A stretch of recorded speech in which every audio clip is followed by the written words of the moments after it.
Buenos días, hermanos. Damos gracias al Señor por el privilegio de volver a estar congregados con todos ustedes. Como intuimos y como hemos oído, muchos de los que están aquí han venido en medio de dificultades. Incluso nuestra hermana Carmen ni siquiera ha podido llegar por esa situación de salud por la que está pasando. Pero bienvenidos todos. Y los que están conectados a través de internet, también es un gozo grandísimo que podamos estar los hermanos juntos en esta mañana para adorar a Dios, para bendecir a Dios, para decirle al Espíritu Santo, como acabamos de cantar, que necesitamos, que tiene un lugar en nuestro corazón, que tiene un lugar en nuestro interior, que necesitamos que more en nosotros, que se mueva en nosotros, que obre en nosotros, porque sin Él estamos huérfanos de lo más importante en la vida de un creyente.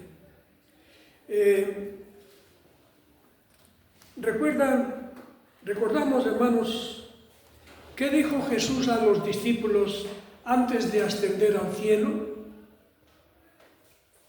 Dijo, 40 días dijo muchas cosas, pero justo antes de subir al cielo, Hechos 1, 4 y 5, dice, estando juntos, les mandó que no se fueran de Jerusalén, sino que esperasen la promesa del Padre, la cual les dijo, oísteis de mí, porque Juan ciertamente bautizó con agua, mas vosotros seréis bautizados con el Espíritu Santo dentro de no muchos días.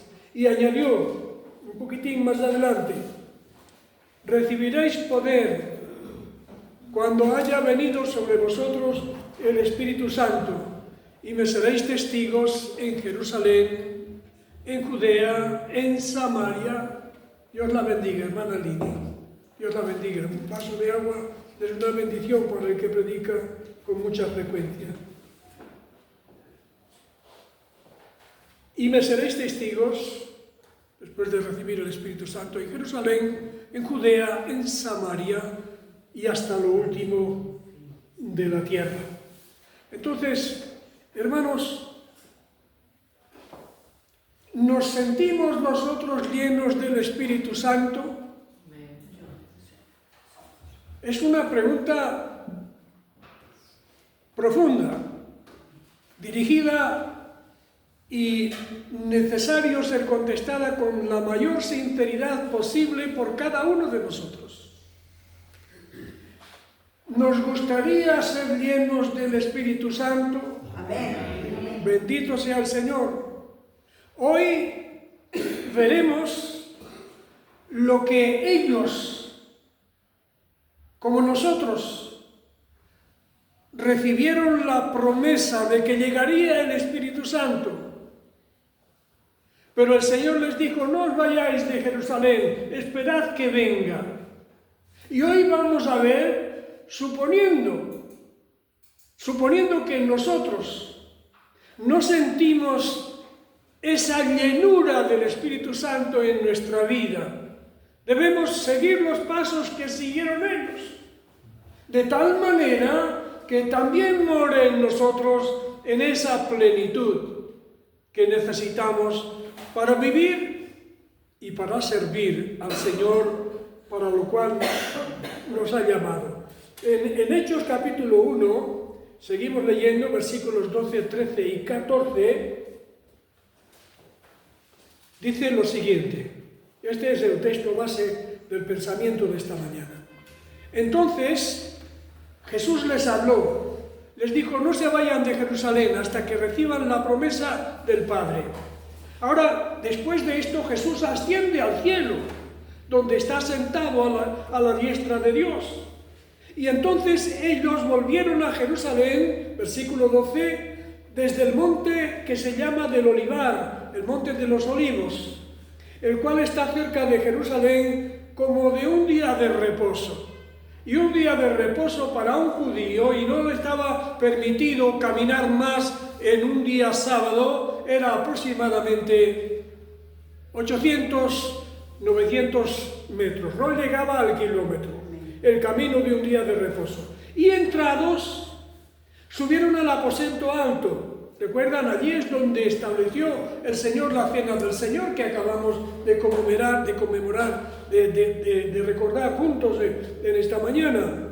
Entrados, subieron al aposento alto donde moraban Pedro y Jacobo, Juan, Andrés, Felipe, Tomás, Bartolomé, Mateo, Jacobo, hijo de Alfeo, Simón el celote y Judas, hermano de Jacobo. Recuerden, Judas Iscariote ya no formaba parte del grupo, ya no estaba en el mundo. Todos estos, atención porque este es el texto de esta mañana, todos estos perseveraban unánimes en oración y ruego con las mujeres y con María, la madre de Jesús, y con sus hermanos. Dios bendiga su palabra en nuestros corazones. Después de la ascensión, el Señor, es decir, subió al cielo y los apóstoles regresaron de nuevo a Jerusalén y subieron al aposento alto donde moraban, donde habitaban. Y allí vemos que vivían acompañados de las santas mujeres que acompañaron, eso está en Lucas capítulo 8, se ve claramente, que vinieron de Jerusalén, de Galilea, acompañando a Jesús y sirviéndole con sus bienes. Todavía recuerdo, en una ocasión, no está Carmen, pero está Nico, está Isabel, y no sé si en aquel momento había alguien más, vino Miguel Hernán y predicó en la iglesia, y predicó de Lucas 8, porque en ese momento había más señoras más que hermanos. Y él dijo, pues, ¿qué le conviene a esta iglesia? Hay más mujeres, un mensaje sobre las mujeres. Y entonces en Lucas capítulo 8 habló nuestro hermano Miguel Hernán, refiriéndose a aquellas mujeres que venían acompañando desde Galilea a Jerusalén a Jesús y le servían con sus bienes. Estas son las mujeres que acompañaran al Señor. Y además estaba María, la madre de Jesús, y los hermanos del Señor.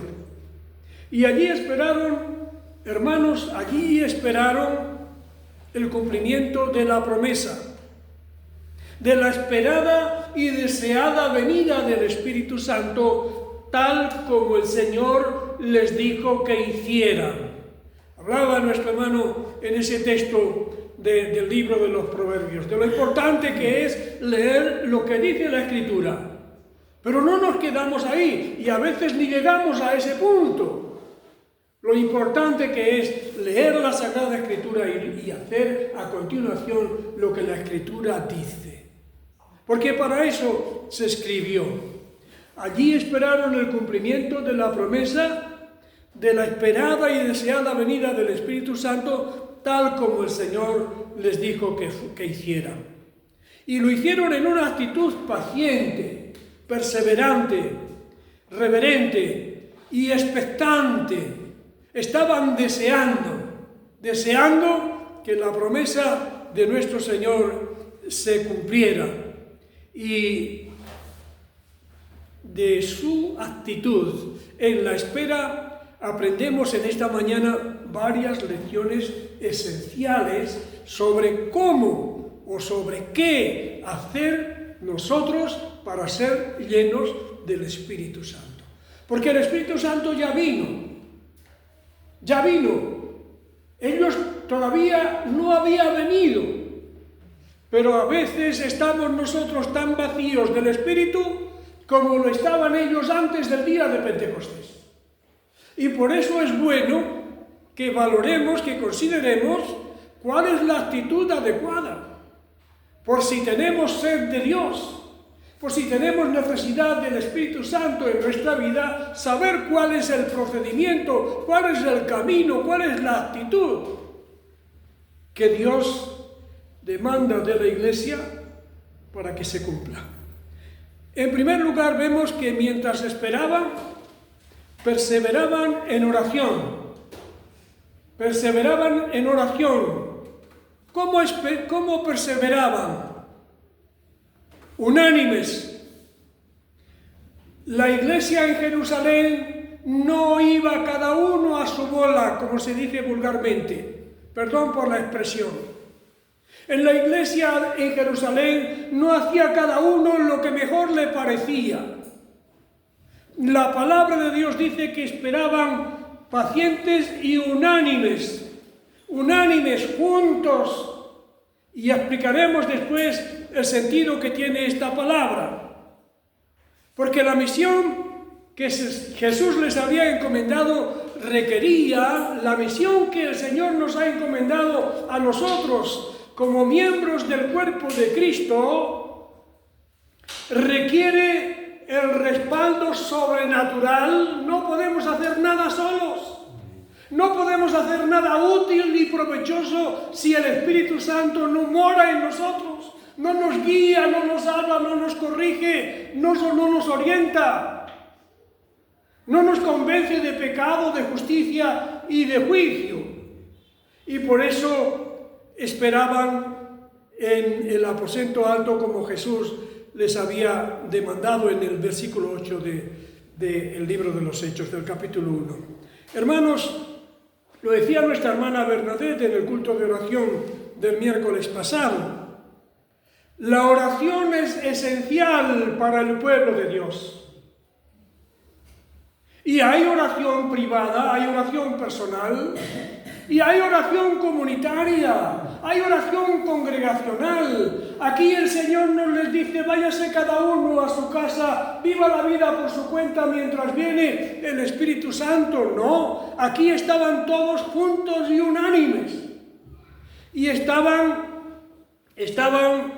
conscientes de que iban a suceder cosas maravillosas y esperaban pacientemente a que esto sucediera.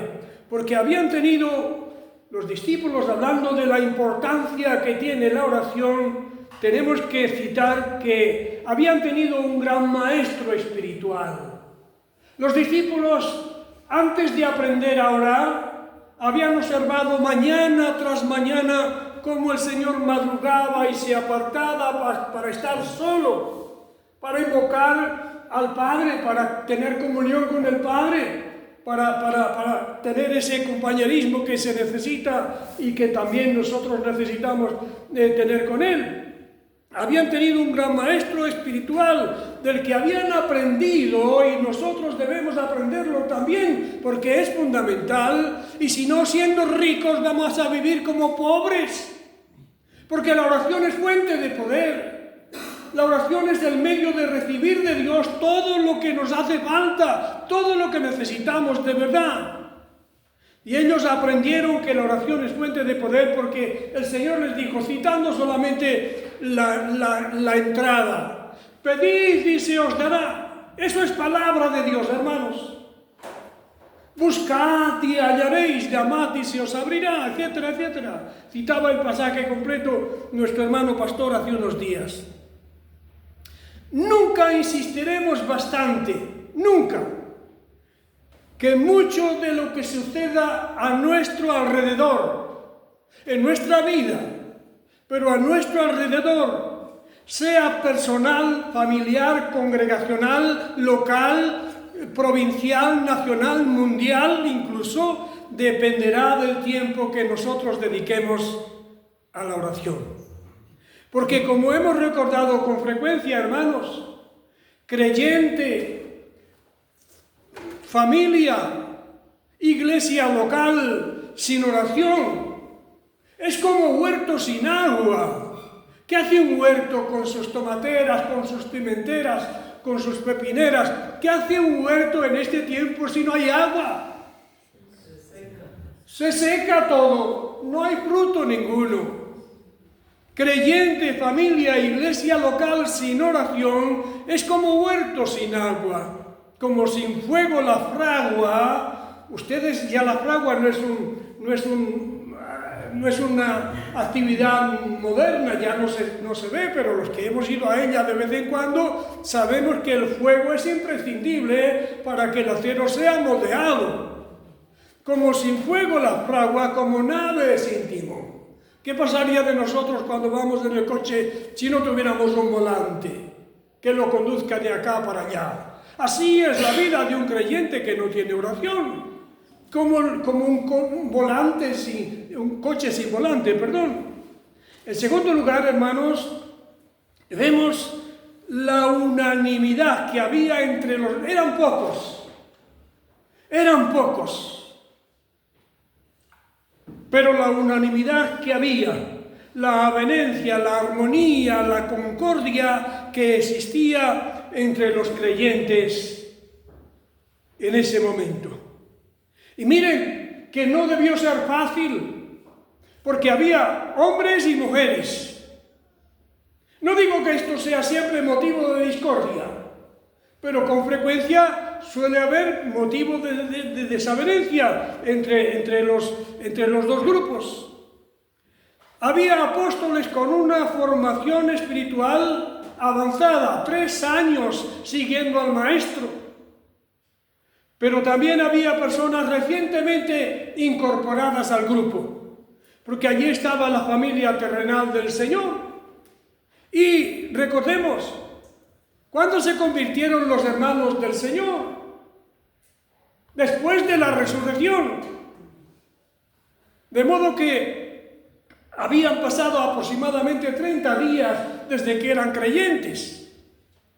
Entonces, hasta que el Señor no resucitó, los hermanos de verdad no creyeron en Él. Y también era un problema, porque mira, estaban avenidos, había un grupo de mujeres que siguieron al Señor desde Galilea, estaban los discípulos que le habían acompañado durante 3 años aproximadamente, pero ahora viene un grupo que no entiende, que no conoce, que no ha oído al Señor, no ha aprendido del Señor, del Sermón del Monte, las bienaventuranzas, tantas y tantas cosas tan importantes, y sin embargo están en el aposento alto y están viviendo en plena unanimidad.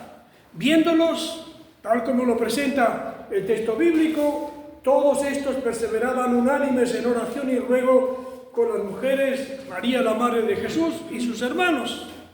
Viéndolos, hermanos, podría decirse con plena convicción lo que dice el salmista en el Salmo 133, lo que transmite el salmista en el Salmo 133. ¿Qué dice el salmista? Mirad cuán bueno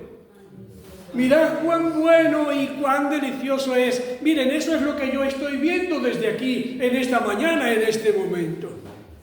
Mirad cuán bueno y cuán delicioso es. No se lo pierdan el domingo que viene, ni el miércoles que viene, ni ningún día de la semana en el que la iglesia se congregue en este lugar para adorar a Dios. Mirad cuán bueno y cuán delicioso es habitar los hermanos juntos en armonía. ¿Por qué? ¿Cuántas bendiciones nos perdemos? Porque allí envía el Señor bendición y vida eterna.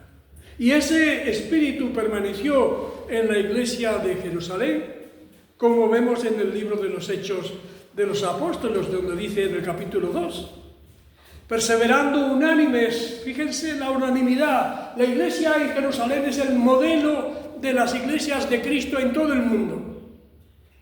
Pero ¿por qué la iglesia en Jerusalén era tan bendecida y tan rica espiritualmente? ¿Por qué crecía y se multiplicaba de una manera tan formidable?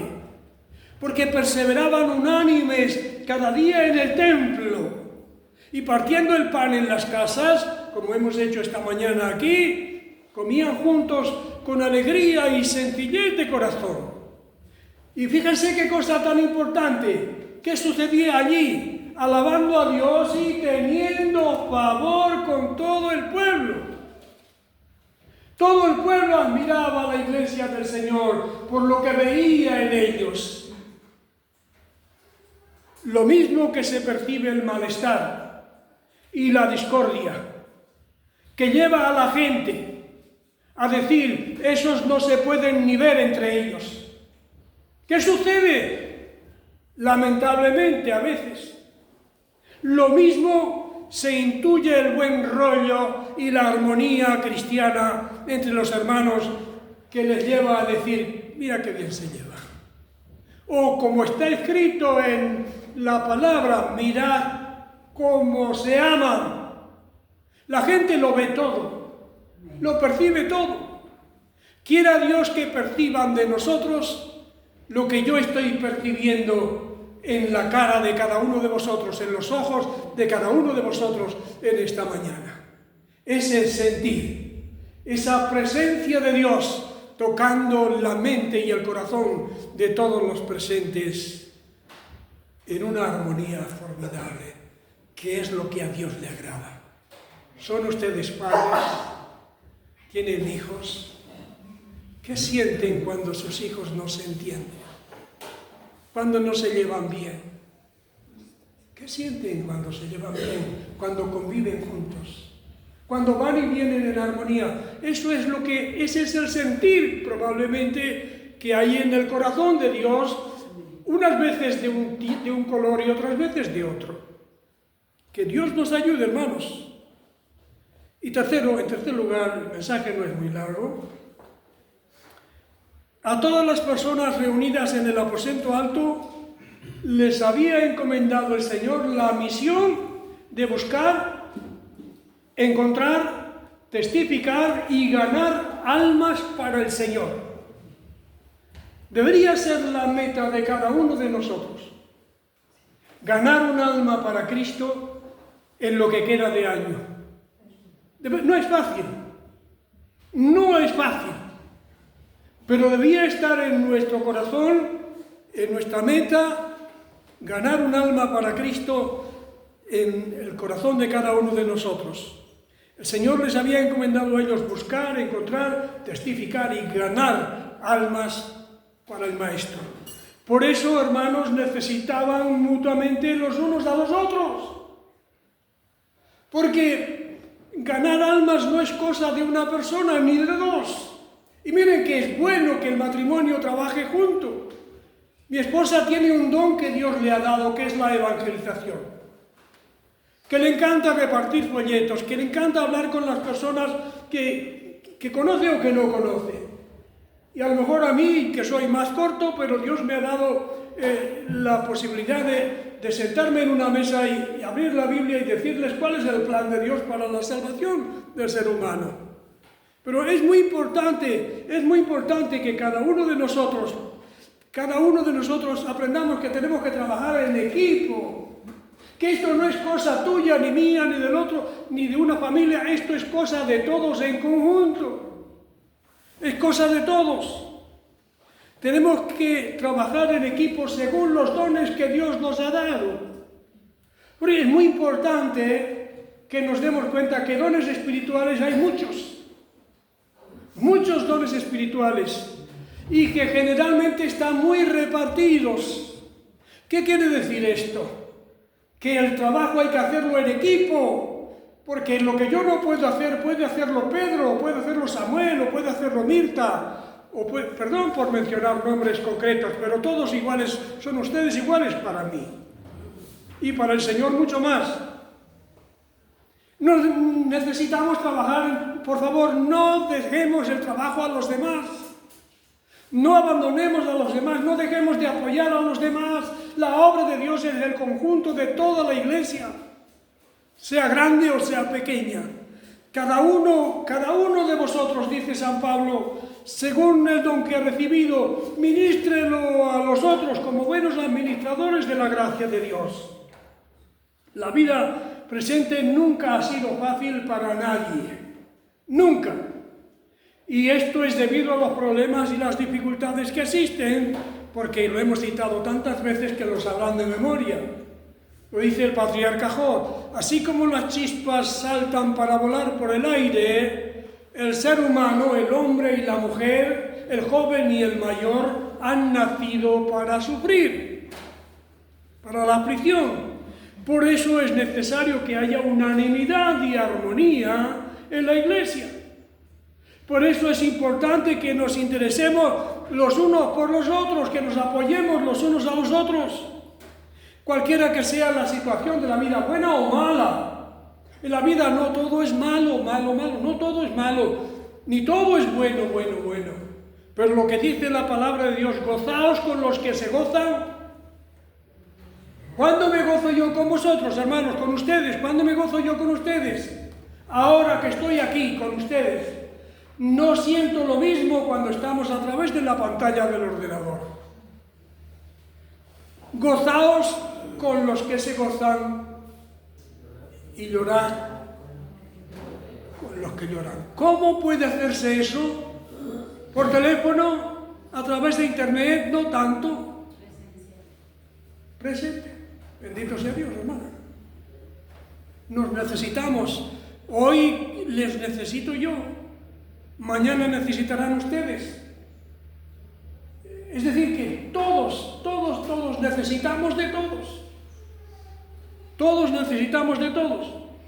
Recordemos lo que dice el refrán español. Una mano sin la otra no se lava. ¿Cómo voy a lavar yo esta mano si no tengo la izquierda? ¿Cómo voy a lavar la derecha? ¿Cómo me la lavo? Una mano lava la otra y las dos lavan la cara. ¿Sí, señora? Esa es la idea. Esa es la idea. Y de hacer el bien y de la ayuda mutua, no os olvidéis, porque de tales cosas se agrada a Dios. Cada creyente tiene que ejercer los dones recibidos sirviendo y ministrando a los demás. Cada uno. Decíamos que Dios reparte dones a la iglesia, pero a cada uno le da uno, o le da, a lo mejor hay quien tiene dos, es afortunado y tiene dos.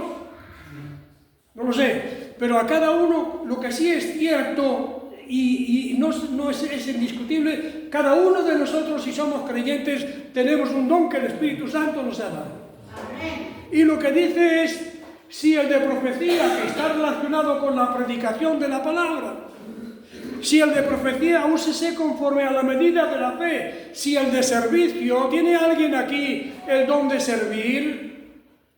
Sirvan en la iglesia o ejérzanlo en la iglesia, de tal manera que la iglesia sea bendecida con ese ministerio. Si el de servicio es servir, o el que enseña en la enseñanza, ¿tiene alguien aquí el don de enseñar? No lo descuiden, no lo dejen sin utilizar. El que exhorta en la exhortación, qué importante es que de vez en cuando haya alguien que venga y nos dé una palabra de ánimo, una palabra de aliento, una exhortación, un consejo cristiano. El que exhorta en la exhortación, el que reparte con liberalidad, el que preside con solicitud, el que hace misericordia con alegría.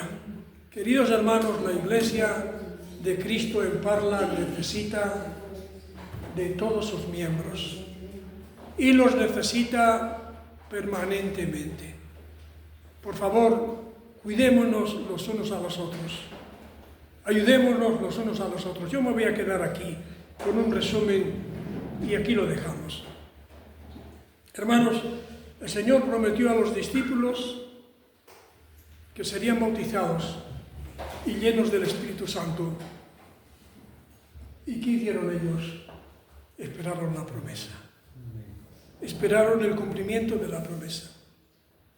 Ellos son para nosotros el ejemplo a seguir, que también necesitamos la llenura del Espíritu.